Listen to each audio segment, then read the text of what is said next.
തിരക്കഥയുടെ കഥയിലേക്ക് എല്ലാവർക്കും സ്വാഗതം. ഈ എപ്പിസോഡിൽ ഞാൻ ഷെയർ ചെയ്യുന്നത് നമ്മളിപ്പോൾ ഒരു മൂവി സ്ക്രിപ്റ്റ് എഴുതുമ്പോൾ ആ സ്ക്രിപ്റ്റിൽ അല്ലെങ്കിൽ ആ സ്റ്റോറിയിൽ ഉൾക്കൊള്ളിക്കേണ്ട ചില പ്രധാന എലമെൻറ്റുകൾ, സ്റ്റോറി എഴുതുമ്പോൾ നമ്മൾ ശ്രദ്ധിക്കേണ്ട കുറച്ച് കാര്യങ്ങൾ, എൻ്റെ വീക്ഷണത്തിലുള്ള കുറച്ച് മെയിൻ സ്റ്റോറി എലമെൻറ്റ്സ് ആണ് ഞാൻ നിങ്ങളോട് ഷെയർ ചെയ്യുന്നത്.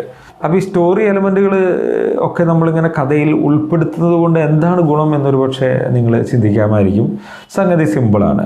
നിങ്ങളുടെ പ്രേക്ഷകനെ കൂടുതൽ എൻഗേജ് ആക്കുവാനും അല്ലെങ്കിൽ അവനെ എന്തെങ്കിലും ഒരു അനുഭൂതിയിലേക്ക് കൊണ്ടെത്തിക്കുവാനോ ആ സിനിമ കണ്ടിറങ്ങുമ്പോൾ കൊള്ളാം, ഇങ്ങനെയൊരു സിനിമ ഞങ്ങൾക്ക് സമ്മാനിച്ച ഇതിലെ എല്ലാ പ്രവർത്തകർക്കും നന്ദി എന്ന് തോന്നിപ്പിക്കുന്ന ഒരു ഫീലിംഗ് ഉണ്ടാക്കുന്ന രീതിയിൽ തിയേറ്ററുകളിൽ നിന്ന് അല്ലെങ്കിൽ ആ ഓൺലൈൻ പ്ലാറ്റ്ഫോമുകളുടെ മുന്നിൽ നിന്നൊക്കെ എഴുന്നേറ്റ് പോകുവാനും ഇറങ്ങി വരുവാനും ഒക്കെയുള്ള ഒരു സിറ്റുവേഷൻ ഓഡിയൻസിന് ഉണ്ടാക്കി കൊടുക്കാൻ സാധിക്കുന്ന ചില കാര്യങ്ങൾ. ആദ്യമായിട്ട് ഒരു കഥയിൽ നമ്മൾ ശ്രദ്ധിക്കേണ്ട എലമെൻറ്റ് അതിലെ ക്യാരക്ടേഴ്സാണ്. ഒരു സ്റ്റോറിയിൽ ക്യാരക്ടർ ബിൽഡിങ് വളരെ ഇമ്പോർട്ടൻ്റ് ആണ്. എന്താണ് ഈ ക്യാരക്ടേഴ്സ്? ഒരു കഥയിൽ ഈ ക്യാരക്ടേഴ്സിൻ്റെ റോൾ എന്താണ്?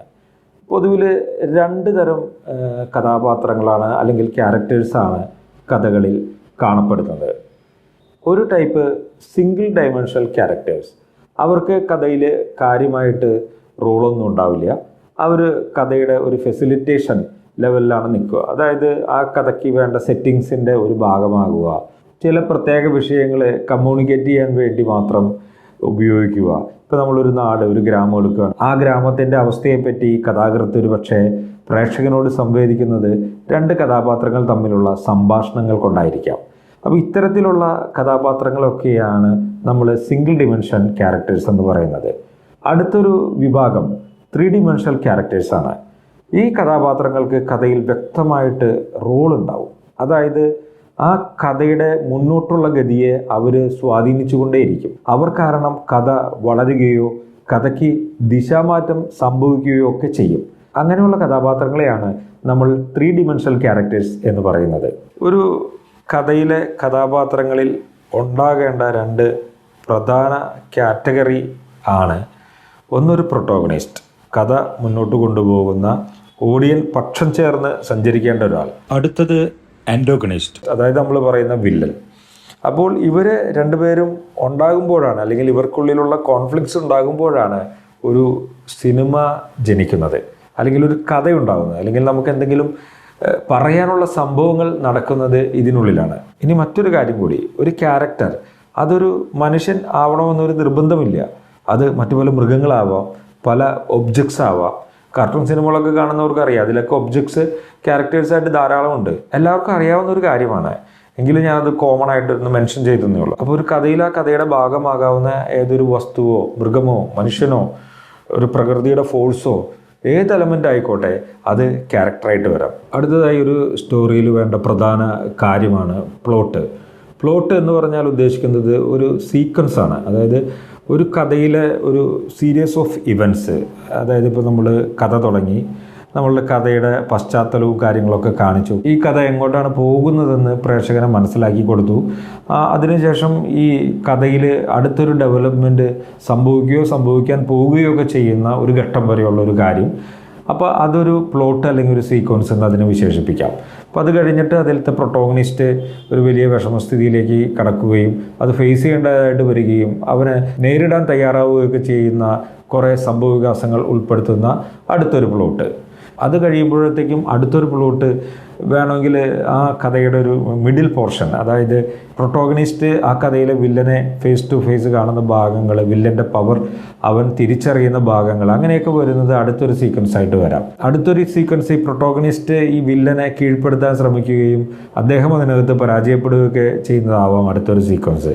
ഇനി നെക്സ്റ്റ് ഒരു സീക്വൻസ് വേണമെങ്കിൽ നമുക്കിങ്ങനെ വിചാരിക്കാം, ഈ പ്രൊട്ടോഗണിസ്റ്റ് ഈ കഥയിൽ ഒരു അൾട്ടിമേറ്റ് ആയിട്ടുള്ള വിജയം നേടുന്ന കുറേ ഇവൻറ്റുകൾ അല്ലെങ്കിൽ അത്തരമൊരു അച്ചീവ്മെൻറ്റിലേക്ക് പ്രൊട്ടോഗണിസ്റ്റ് എത്തിപ്പെടുന്നതിൻ്റെ വിവിധ സീനുകളൊക്കെ ആയിട്ട് അടുത്തൊരു സീക്വൻസ്. അപ്പോൾ ഇങ്ങനെയാണ് ഒരു സീക്വൻസ് അല്ലെങ്കിൽ പ്ലോട്ടൊക്കെ കഥയിൽ നമ്മൾ ഫോർമേഷൻ ചെയ്യുന്നത്. ഒരു സിനിമയുടെ കഥയിൽ ഏകദേശം ഒരു 5-6 പ്ലോട്ടുകളെങ്കിലും വേണം എന്നുള്ളതാണ് അതിൻ്റെ ഒരു ചട്ടക്കൂട് അനുസരിച്ചുള്ള കണക്ക്.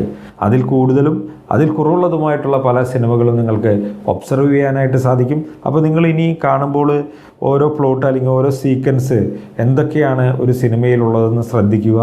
അത് നിങ്ങളുടെ സ്ക്രിപ്റ്റിങ്ങിനെ സഹായിക്കും. അപ്പോൾ എങ്ങനെയാണ് പ്ലോട്ട് ക്രിയേറ്റ് ചെയ്യേണ്ടത്, ഓരോരുത്തരും ഉപയോഗിച്ചിട്ടുള്ള മെത്തഡോളജിയൊക്കെ പഠിക്കാനായിട്ട് ശ്രമിക്കുക. എത്ര പ്ലോട്ട് അല്ലെങ്കിൽ സീക്വൻസ് ഒരു സിനിമയുടെ കഥയിലുണ്ടെന്ന് മനസ്സിലാക്കാൻ ശ്രമിക്കുന്നത് വളരെ നല്ലതായിരിക്കും. മൂന്നാമത്തെ സ്റ്റോറി എലമെൻ്റായിട്ട് വരുന്നത് സെറ്റിംഗ് ആണ്. സെറ്റിംഗ് എന്ന് പറഞ്ഞാൽ മറ്റൊന്നുമില്ല, ആ കഥയുടെ കൃത്യമായൊരു പശ്ചാത്തലം പ്രേക്ഷകനെ ബോധ്യപ്പെടുത്തി കൊടുക്കുക എന്നുള്ളതാണ്. അപ്പോൾ ആ കഥ എവിടെ സംഭവിക്കുന്നു, ആ കഥയിലുള്ള ആളുകൾ അല്ലെങ്കിൽ കഥാപാത്രങ്ങൾ എത്തരക്കാരാണ്, ആ കഥയുടെ നിയമങ്ങൾ എന്തൊക്കെയാണ്, അതിലെ കഥാപാത്രങ്ങൾ അധിവസിക്കുന്ന സ്ഥലത്തിലെ ആവാസ വ്യവസ്ഥ, ഇതൊക്കെ കൃത്യമായിട്ട് പ്രേക്ഷകനെ മനസ്സിലാക്കി കൊടുക്കേണ്ടത് ഈ സെറ്റപ്പ് എന്ന് പറയുന്ന ഏരിയയിലാണ്. ഒരു സിനിമ തുടങ്ങി ഏകദേശം 15-20 മിനിറ്റിനുള്ളിൽ തന്നെ പ്രേക്ഷകനെ അതിൻ്റെ സെറ്റപ്പ് പൂർണ്ണമായിട്ടും ബോധ്യപ്പെടുത്തി കൊടുക്കണം എന്നുള്ളതാണ് അതിൻ്റെ ഒരു കണക്കായിട്ട് പലരും പറയുന്നത്. ഞാൻ 1-2 സിനിമകളുടെ സെറ്റപ്പ് അവരെങ്ങനെ ക്രിയേറ്റ് ചെയ്യണം, അല്ലെങ്കിൽ സെറ്റിങ്, ആ സിനിമയ്ക്ക് അനുയോജ്യമായിട്ടുള്ളൊരു ആവാസ വ്യവസ്ഥ അവരെങ്ങനെയാണ് ക്രിയേറ്റ് ചെയ്തിരിക്കുന്നതെന്ന് ഇവിടെ പറയാം. ഒന്ന്, നിങ്ങൾ ഒരു ഇംഗ്ലീഷ് മൂവിയാണ് മാഡ് മാക്സ് സീരീസ് മൂവീസ്, നിങ്ങളിൽ പലരും കണ്ടിട്ടുണ്ടാവും. അപ്പോൾ അത് കണ്ടിട്ടുള്ളവർക്കറിയാം, ആ സീരിയസ് മൂവികൾക്ക് വേണ്ടിയിട്ട് അല്ലെങ്കിൽ ആ മൂവിക്ക് വേണ്ടിയിട്ട് അതിൻ്റേതായിട്ടുള്ള ഒരു ലോകം, ഒരു വേൾഡ് അവർ ക്രിയേറ്റ് ചെയ്തിരിക്കുകയാണ്. ആ വേൾഡിലെ നിയമങ്ങൾ നമ്മളുടെ വേൾഡിലെ നിയമങ്ങളല്ല, അവിടെ ഡിഫറെൻ്റ് ആയിട്ടുള്ള കുറേ നിയമങ്ങളാണ്. അതിനനുസരിച്ചാണ് അതിലെ ക്യാരക്ടേഴ്സ് മൂവ് ചെയ്യുന്നത്, അവർ ജീവിക്കുന്നത്. ആ കഥ തന്നെ ആ വേൾഡും അതിലെ നിയമങ്ങളും അതിലെ കാര്യങ്ങളും അനുസരിച്ചാണ് അവർ രൂപപ്പെടുത്തിയേക്കുന്നത്. അപ്പോൾ തികച്ചും ഫിക്ഷണലായിട്ടുള്ള ഒരു സ്റ്റോറിയാണത്. അപ്പോൾ മാഡ് മാക്സ് സീരീസ് മൂവീസ് കാണാത്തവരായിട്ട് ആരെങ്കിലുമൊക്കെ ഉണ്ടെങ്കിൽ ഒന്ന് കാണാൻ ശ്രമിക്കുക. നിങ്ങൾക്ക് അവരെങ്ങനെയാണ് അത് ക്രിയേറ്റ് ചെയ്തതെന്നുള്ളത് മനസ്സിലാവും. മറ്റൊരു സിനിമ കുറച്ച് നാൾ മുമ്പ് ഇറങ്ങിയ ഒരു മലയാള സിനിമയാണ് ചുരുളി, ലിജോ സംവിധാനം ചെയ്ത ചുരുളി.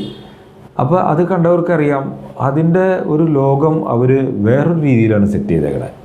ഒരു കാട്, ആ കാടിൻ്റെ നടുക്ക് ജീവിക്കുന്ന കുറച്ച് മനുഷ്യർ, അവരുടെ പ്രത്യേക രീതിയിലുള്ള ഇടപെടലുകൾ, റിലേഷൻസ്, അവരുടെ സംഭാഷണങ്ങൾ പോലും സാധാരണ മനുഷ്യരുടെ ജീവിതത്തിൽ നിന്നും വളരെ വിഭിന്നമാണ്. അടുത്തൊരു ഇംഗ്ലീഷ് സിനിമ കൂടി ഞാൻ നിങ്ങളോട് പറയാം, അവതാർ കാണാത്തവരായിട്ടുള്ള ആളുകൾ വളരെ ചുരുക്കമായിരിക്കുമെന്ന് ഞാൻ വിചാരിക്കുന്നു. ആ അവതാർ എന്ന് പറയുന്ന സിനിമയ്ക്ക് വേണ്ടി അവരൊരു ലോകം തന്നെ സെറ്റ് ചെയ്തിരിക്കുകയാണ്. ഇനി വളരെ സിമ്പിളായിട്ടുള്ളൊരു എക്സാമ്പിൾ ഞാൻ പറയാം. ശ്രീനിവാസൻ എഴുതി സംവിധാനം ചെയ്ത് അഭിനയിച്ച ചിന്താവിഷ്ടയായ ശ്യാമള. ആ ചിന്താവിഷ്ടയായ ശ്യാമള എന്നുള്ള സിനിമയ്ക്ക് വേണ്ടി വിജയൻ മാഷിൻ്റേതായിട്ടുള്ള ഒരു ലോകം അവർ ക്രിയേറ്റ് ചെയ്തിരിക്കുകയാണ്.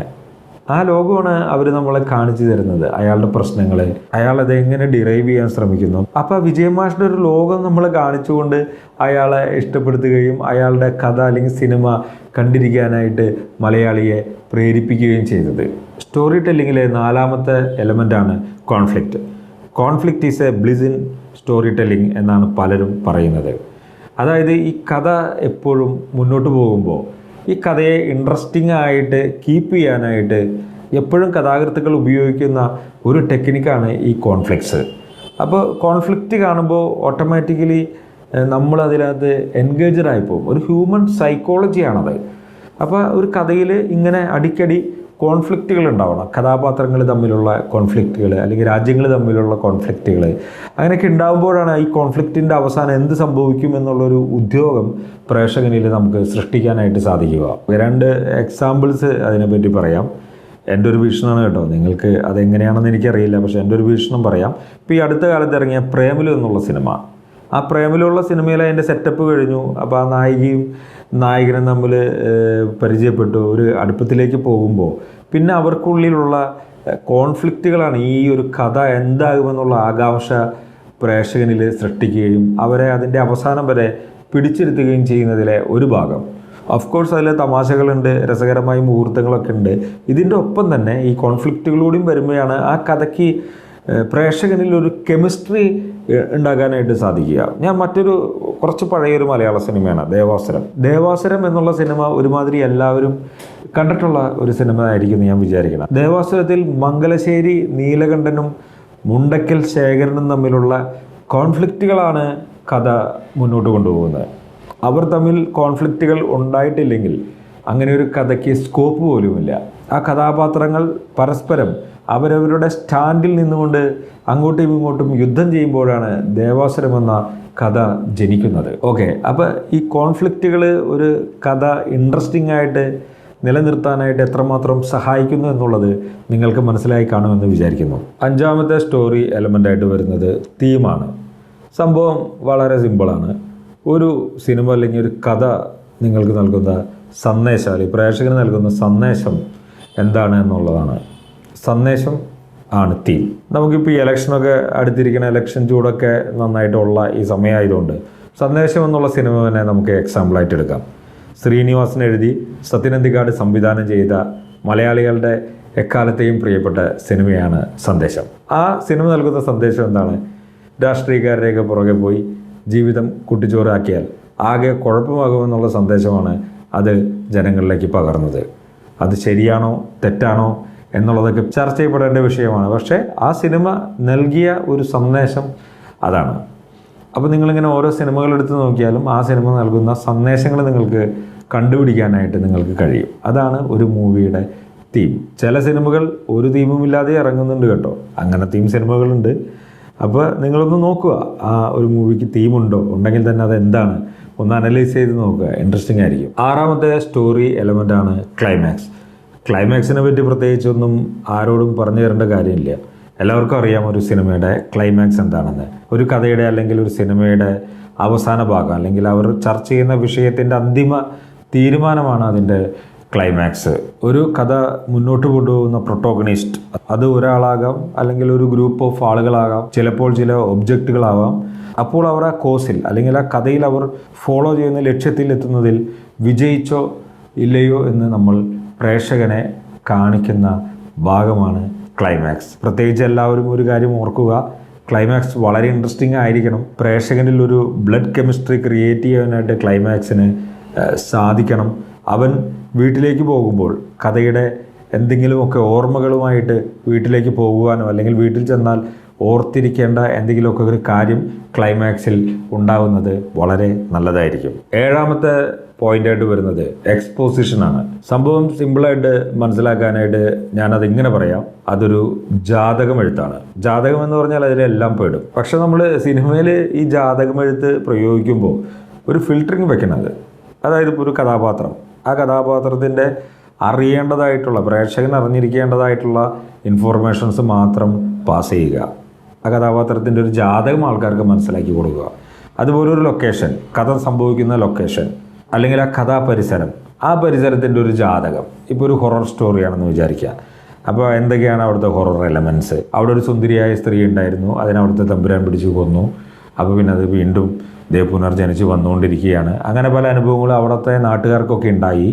അങ്ങനെ ഉണ്ടായിക്കൊണ്ടിരിക്കുന്ന ആ ഒരു സമയത്താണ് അവിടേക്ക് നമ്മുടെ കേന്ദ്ര കഥാപാത്രം കടന്നു വരുന്നത്. അപ്പോൾ ഇവിടെ എന്താണ് എക്സ്പോസിഷൻ, എന്താണ് ജാതകമെഴുത്ത്? ആ ലൊക്കേഷൻ്റെ ജാതകമെഴുത്താണ് ഇവിടെ ഉദ്ദേശിക്കുന്നത്. അപ്പോൾ ആ കേന്ദ്ര കഥാപാത്രം വരുന്നതിന് മുമ്പ് ഈ കഥ നടക്കുന്ന സ്ഥലത്ത് ഇന്നതൊക്കെ സംഭവിച്ചിട്ടുണ്ടെന്നുള്ള ഒരു മിനിമൽ ഇൻഫർമേഷൻ, അല്ലെങ്കിൽ നമ്മുടെ കഥ പറച്ചിലിന് എത്ര അളവിലുള്ള ഇൻഫർമേഷൻ ആണ് ആ കഥയ്ക്ക് കൊടുക്കേണ്ടതിനുള്ളതനുസരിച്ചിട്ടുള്ള ഒരു ജാതകമെഴുത്ത് നടത്തുക എന്നുള്ളതാണ്. എട്ടാമത്തെ എലമെൻ്റാണ് പെർസ്പെക്റ്റീവ്. പെർസ്പെക്റ്റീവ് എന്ന് പറഞ്ഞാൽ എല്ലാവർക്കും അറിയാം, കാഴ്ചപ്പാട്. ഒരു കഥയിൽ അല്ലെങ്കിൽ ഒരു സിനിമയിൽ എങ്ങനെയാണ് ഈ കാഴ്ചപ്പാടിൻ്റെ ഒരു ഏരിയ വരുന്നത്? സംഭവം ഇത്രയേ ഉള്ളൂ.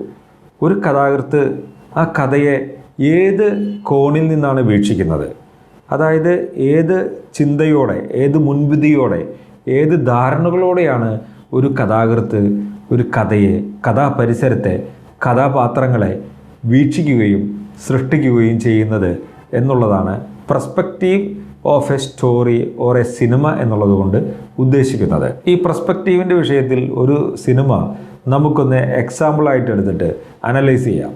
ശ്രീനിവാസൻ്റെ തന്നെ മറ്റൊരു സിനിമയായ വടക്ക് നോക്കി യന്ത്രം. ആ സിനിമയിലെ തളത്തിൽ ദിനേശനെ ആരും മറന്നു കാണാനിടയില്ല. അപ്പോൾ ശ്രീനിവാസൻ ഒരു പ്രത്യേക പെർസ്പെക്റ്റീവിലൂടെ അല്ലെങ്കിൽ കാഴ്ചപ്പാടിലൂടെയാണ് ആ സിനിമയ്ക്ക് കഥയൊരുക്കിയിട്ടുള്ളത്, ആ സിനിമ ആവിഷ്കരിച്ചിട്ടുള്ളത്. അല്പം ഒരു ഉയർന്ന ചിന്തയുടെ തലത്തിൽ നിന്നുകൊണ്ടാണ് അദ്ദേഹം ആ കഥയെ നോക്കിയതും ആ കഥാപാത്രത്തെ നോക്കിയതും ആ കഥാപരിസരങ്ങൾ സൃഷ്ടിച്ചതും. ഇതെൻ്റെ അഭിപ്രായമാണ് കേട്ടോ, സുഹൃത്തുക്കൾക്ക് മറ്റ് അഭിപ്രായങ്ങളുണ്ടാവാം. ഓക്കെ, എങ്കിലും ആ പെർസ്പെക്റ്റീവിൻ്റെ ഡിഫറൻസ് നിങ്ങളോടൊന്ന് ഷെയർ ചെയ്യാൻ വേണ്ടിയിട്ടാണ് ഞാനത് എക്സാമ്പിളായിട്ട് എടുക്കുന്നത്. ഇനി മറ്റൊരു പെർസ്പെക്റ്റീവിൽ നമുക്ക് ഈ കഥയൊന്ന് ചിന്തിച്ച് നോക്കാം. തളത്തിൽ ദിനേശന് ഒരു കൂട്ടുകാരനുണ്ട്. ആ കൂട്ടുകാരൻ്റെ പെർസ്പെക്റ്റീവിൽ അപ്പോൾ അയാൾ ഈ കഥ കാണുന്നത് ചിലപ്പോൾ ഇങ്ങനെയായിരിക്കാം. ഈ തളത്തിൽ ദിനേശൻ്റെ ഭാര്യ ശരിക്കും ഒരു കുഴപ്പക്കാരിയാണ്. അവർ അത്തരം അവിഹിത ബന്ധങ്ങളിലേക്കൊക്കെ പോകുന്ന ഒരാളാണ് എന്നുള്ള പെർസ്പെക്റ്റീവിൽ ആ കൂട്ടുകാരന് ആ കഥ ചിന്തിക്കാൻ പറ്റും. അപ്പോൾ മറ്റൊരു കഥാകൃത്തിന് എഴുതുമ്പോൾ ഇത് ശരിക്കുമുള്ള ഒരു അവിഹിത ബന്ധം ഈ സ്ത്രീക്കുണ്ട്. അപ്പോൾ ശരിക്കും യഥാർത്ഥ ജീവിതത്തിൽ അവർക്ക് അങ്ങനെ ഒന്നുമില്ല. പക്ഷെ ആ പെർസ്പെക്റ്റീവിൽ ഇയാൾക്ക് ആ കഥ ചിന്തിക്കാൻ പറ്റും. അങ്ങനെ വരുമ്പോൾ ആ കഥയുടെ പരിസമാപ്തി പല രീതിയിലേക്കും അയാൾക്ക് കൊണ്ടുപോകാനായിട്ട് പറ്റും. ഒന്നില്ലെങ്കിൽ തളത്തിൽ ദിനേശന് അയാളുടെ ഭാര്യയെ ഉപേക്ഷിക്കുന്ന രീതിയിലേക്ക് കൊണ്ടുപോകാൻ പറ്റും. അതല്ലെങ്കിൽ മറ്റു ചിലർ ചിന്തിക്കുന്നത് പോലെ അങ്ങനെ ഒരു റിലേഷൻ ഉണ്ടായി, ഉടനെ എന്ത് ചെയ്യണം, ഉടനെ അവളെ കൊന്നുകളയണം. അങ്ങനെ അയാൾ ആ ഭാര്യനെ കൊന്നുകളയുന്ന ലെവലിലേക്ക് ആ കഥ അയാൾക്ക് കൊണ്ടുപോകാനായിട്ട് പറ്റും. അത് മറ്റൊരു പെർസ്പെക്റ്റീവാണ്. പക്ഷേ ഇവിടെ ശ്രീനിവാസൻ കുറച്ചുകൂടി റിയലിസ്റ്റിക് ആൻഡ് പ്രാക്ടിക്കലായിട്ടുള്ള രീതിയിൽ അല്പം ഉയർന്ന ചിന്താമണ്ഡലത്തിൽ നിന്നുകൊണ്ട് ആ കഥ ആവിഷ്കരിച്ചപ്പോൾ ആ തളത്തിൽ ദിനേശൻ്റെ ഒരു മാനസിക പ്രശ്നമാണ് ഇത് എന്നുള്ളത് പ്രേക്ഷകനെ ബോധ്യപ്പെടുത്തുകയും അതിന് കൃത്യമായിട്ടുള്ള ഒരു ചികിത്സ കൊടുക്കുന്നതോട് കൂടിയിട്ട് അയാൾ റിക്കവർ ചെയ്ത് മറ്റൊരു സ്റ്റേജിലേക്ക് അയാൾ എത്തുന്നതുമായിട്ടൊക്കെ കൊണ്ടുവരാനായിട്ട് ശ്രീനിവാസന് സാധിച്ചത് ആ പെർസ്പെക്റ്റീവ് ഡിഫറൻസ് കൊണ്ടാണ്. ശ്രീനിവാസനെ ഒന്നാമത്തെ കഥാകൃത്തായിട്ട് ചിന്തിക്കാം. ആ ശ്രീനിവാസൻ ചിന്തിച്ചത് ഇങ്ങനെ ഒരു ഉയർന്ന തലത്തിൽ നിന്നുകൊണ്ടാണ്. രണ്ടാമത്തെ ഒരു കഥാകൃത്ത് ചിന്തിക്കുന്നത് ഈ ഭാര്യനെ ഇയാൾ ഡിവോഴ്സ് ചെയ്യുന്ന ആംഗിളിൽ ആ പെർസ്പെക്റ്റീവിൽ നിന്നുകൊണ്ടായിരിക്കും. അപ്പോൾ ഭാര്യയായിരിക്കും അൾട്ടിമേറ്റ്ലി കുറ്റക്കാരി. ഇനി മൂന്നാമത്തെ ഒരു കഥാകൃത്ത് വരുമ്പോഴേക്കും കുറച്ചുകൂടി തീവ്രമായിട്ടായിരിക്കാം ചില സാമൂഹിക നീതികളുടെ ഭാഗമായിട്ട് ഈ ഭാര്യയെ ഇയാൾ കൊല്ലേണ്ടതാണെന്ന് പ്രേക്ഷകനെ വിശ്വസിപ്പിക്കുന്ന പെർസ്പെക്റ്റീവിലായിരിക്കും ഈ കഥാകൃത്ത് ചിന്തിക്കുക. അപ്പോൾ ഇതാണ് സ്റ്റോറി ടെല്ലിങ്ങിൽ ഞാൻ മനസ്സിലാക്കിയ പെർസ്പെക്റ്റീവ്. ഒൻപതാമതായി ഒരു സ്റ്റോറി ടെല്ലിങ്ങിൽ എന്തായാലും നമ്മൾ സെറ്റ് ചെയ്യേണ്ട ഒരു ഘടകമാണ് ആ സ്റ്റോറിയുടെ മൂഡ്. അത് നമ്മൾ സ്റ്റോറി തുടങ്ങുമ്പോൾ തന്നെ പ്രേക്ഷകനെ ബോധ്യപ്പെടുത്തണം ഏത് മൂഡാണ് ഈ ഒരു കഥ. ഇതൊരു റൊമാൻറ്റിക് മൂഡാണോ, അല്ലെങ്കിൽ കോമഡി മൂഡാണോ, ഹൊററാണോ, എന്താണ് ആ സ്റ്റോറിയിൽ നിന്ന് ഓഡിയൻസ് എക്സ്പെക്റ്റ് ചെയ്യേണ്ടതെന്ന് കൃത്യമായിട്ട് നമ്മൾ നേരത്തെ തന്നെ അവർക്ക് ഒരു മുൻധാരണ കൊടുക്കണം. മുഴുവൻ നിങ്ങളുടെ സ്റ്റോറി റിവീൽ ചെയ്യാനല്ല ഉദ്ദേശിക്കുന്നത്. സ്റ്റോറിയുടെ എലമെൻറ്റ്സ് ഒന്നും റിവീൽ ചെയ്യണ്ട. ഈ റൊമാൻറ്റിക് കഥയായിരിക്കും ഇത്. അപ്പോൾ റൊമാൻസിലുള്ള രസങ്ങളൊക്കെ നിങ്ങൾക്ക് പ്രതീക്ഷിക്കാം. ഇതൊരു ത്രില്ലറായിരിക്കും, അതിലൊരു കോമഡി ആയിരിക്കും, അതിലിതൊരു സീരിയസ് സിനിമയാണ്. അപ്പോൾ ആ മൂഡ് സെറ്റിങ് എൻ്റെ ഒരു അഭിപ്രായത്തിൽ നമ്മൾ ആ സിനിമയുടെ പ്രൊമോഷൻ വർക്കിൽ തൊട്ട് തന്നെ തുടങ്ങണം. ഇന്ന മൂഡാണ് ഞങ്ങൾ ചെയ്യാനായിട്ട് ഉദ്ദേശിക്കുന്നത്. അത് ഏറെക്കുറെ ഇന്ന് എല്ലാവരും ഫോളോ ചെയ്യുന്ന ഒരു കാര്യമാണ്. അപ്പോൾ അതാണ് അതിൻ്റെ ഒരു മൂഡ് സെറ്റിംഗ്. സിനിമ തുടങ്ങിയ ഒരു 10 മിനിറ്റിനുള്ളിൽ തന്നെ പ്രേക്ഷകനോട് കമ്മ്യൂണിക്കേറ്റ് ചെയ്യുക, ഇതാണ് ഈ സിനിമയുടെ മൂഡ്, ഈ സിനിമ ഇത്തരത്തിലുള്ള ബ്ലഡ് കെമിസ്ട്രി അല്ലെങ്കിൽ ഒരു ഫീലാണ് നിങ്ങളിൽ ഉളവാക്കാൻ പോകുന്നതെന്ന്. സ്റ്റോറി ക്രിയേഷനിൽ 10ാമതായിട്ട് ശ്രദ്ധിക്കേണ്ട ഒരു എലമെൻ്റാണ് അതിൻ്റെ ടോൺ എന്ന് പറയുമ്പോൾ ഈ മൂഡ് സെറ്റിംഗ് നമ്മൾ ഡിസ്കസ് ചെയ്തതിൻ്റെ മറ്റൊരു വേർഷൻ തന്നെയാണ്. അതായത് എന്ത് ബ്ലഡ് കെമിസ്ട്രിയാണ് പ്രേക്ഷകനിൽ ഈ സിനിമ ഭൂരിഭാഗം സമയം ഉണ്ടാക്കാൻ പോകുന്നത്. അവനിലൊരു ദേഷ്യമാണോ, അല്ലെങ്കിൽ ഒരു സൂത്തി ഫാമിലി ഹാപ്പി ഫീലിംഗ് ആണോ, അല്ലെങ്കിൽ ഒരു റൊമാൻറ്റിക് ഫീലിംഗ് ആണോ, അതുമല്ലെങ്കിൽ ഒരു ആക്ഷൻ ഓറിയൻറ്റഡ് അഡ്രിനാലിൻ പമ്പിങ് മൂഡാണോ, അല്ലെങ്കിൽ ഒരു ഹ്യൂമറസ് വേയിൽ വളരെ ചിരിക്കാനുള്ള ഒരു സിറ്റുവേഷനാണോ. അപ്പോൾ നമ്മൾ ആ മൂഡ് സെറ്റിംഗ് ഡിസ്കസ് ചെയ്തതിൻ്റെ മറ്റൊരു വകഭേദം ടോണ്. കുറച്ച് ഡിഫറൻസുകളുണ്ട്. അതാണ് ഒരു മൂവിയുടെ ടോൺ സെറ്റ് ചെയ്യുക എന്ന് പറഞ്ഞത്. അതായത് പേസ് നമ്മൾ സെറ്റ് ചെയ്യുക എന്ന് പറഞ്ഞാൽ ഏത് പേസിലായിരിക്കും നമ്മളിത് റൺ ചെയ്യണേ എന്നുള്ളതാണ് ടോൺ സെറ്റിംഗ് അല്ലെങ്കിൽ പേസ് സെറ്റിംഗ് കൊണ്ട് നമ്മൾ ഉദ്ദേശിക്കുന്നത്. നമ്മളൊരു സ്റ്റോറി സെറ്റ് ചെയ്യുമ്പോൾ ശ്രദ്ധിക്കേണ്ടതിൽ കുറച്ച് എലമെൻറ്റുകൾ മാത്രമാണ് ഞാൻ നിങ്ങളോട് ഷെയർ ചെയ്തിട്ടുള്ളത്. പുതിയ എലമെൻറ്റുകൾ നിങ്ങൾക്ക് കണ്ടെത്താം. താല്പര്യമുള്ളവർക്കത് കമൻറ്റ് ബോക്സിൽ കമൻറ്റ് ചെയ്യാം. അപ്പോൾ എല്ലാവർക്കും മനോഹരവും ഗംഭീരവുമായിട്ടുള്ള സിനിമകൾ ക്രിയേറ്റ് ചെയ്യാനായിട്ട് സാധിക്കട്ടെ. എപ്പോഴും ഒരു കാര്യം നിങ്ങളുടെ മനസ്സിൽ ഉണ്ടാകണം, നമ്മളുടെ സിനിമ കാണുമ്പോൾ പ്രേക്ഷകന് എന്താണ് ലഭിക്കുന്നത്. ആ സിനിമ കണ്ടു കഴിയുമ്പോൾ ആളുകൾ നമ്മളോട് താങ്ക് യു, ഇങ്ങനെയൊരു സിനിമ അല്ലെങ്കിൽ ഇങ്ങനെയൊരു വിഷ്വൽ ട്രീറ്റ് ഞങ്ങൾക്ക് തന്നതിന് നന്ദി എന്ന് പറയിപ്പിക്കാൻ സാധിക്കുന്ന ഒരു സിനിമയാണോ നമ്മളിപ്പോൾ ചെയ്തുകൊണ്ടിരിക്കുന്നത് അല്ലെങ്കിൽ ആലോചിച്ചു കൊണ്ടിരിക്കുന്നത് എന്ന് നമ്മൾ ഈ ഫിലിം മേക്കിങ്ങിൻ്റെ അല്ലെങ്കിൽ സ്ക്രിപ്റ്റിങ്ങിൻ്റെയൊക്കെ ഓരോ ഘട്ടത്തിലും ചിന്തിച്ചാൽ നന്നായിരിക്കും എന്നൊരു അഭിപ്രായം എനിക്കുണ്ട്. അപ്പോൾ all the best once again. എല്ലാവർക്കും അതിഗംഭീരമായിട്ടുള്ള സിനിമകൾ ചെയ്യാനായി സാധിക്കട്ടെ.